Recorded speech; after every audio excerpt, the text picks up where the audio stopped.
লালু ভাই, এটা আপনি কার কাছে নিয়ে এলেন? ওনারে চিনস না তুই?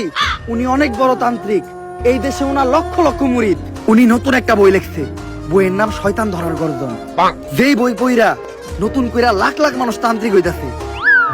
কিন্তু লালু ভাই, আশেপাশে তো কোনো তান্ত্রিক বা মুরিদ দেখতেছি না। আরে ওগুলা তো সব ফেসবুক আর টিকটকে। আপনি আমার সফল হওয়ার একটা উপায় দেন। যদি সফল হতে চাও তাহলে আমার লেখা এই বইটি নাও, শয়তান ধরার গর্জন। এই বইটি নেওয়ার সাথে সাথে তোমার জীবনে থাকবে না কোনো অর্জন। শয়তান ধরার গর্জন, পৃষ্ঠা নাম্বার চুদলিংপ। বাবা এটা তো মন্ত্র না, ছন্দ কইলেন। মার্কেটে আপাতত ছন্দই চলে। বাবা বইটা একটা আমারও লাগবে, দাম কত এটার? মাত্র 1000 টাকা। ইয়ে 1000 টাকা দিলে আর কিনুম?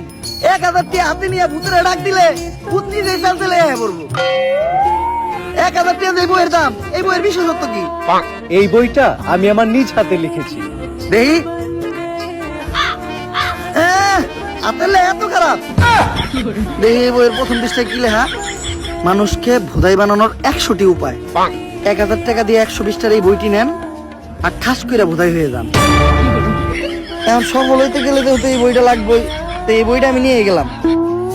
বইয়ের টাকাটা? ওইটা আমি হোয়াটসঅ্যাপে পাঠাই দিব। গুরু, আজকের থেকে আপনার লেখা এই বইটা পইরাই আমার শয়তান ধরার যাত্রা করলাম শুরু। শয়তান ধরার গর্জন, পৃষ্ঠা নাম্বার চুদলিংপং।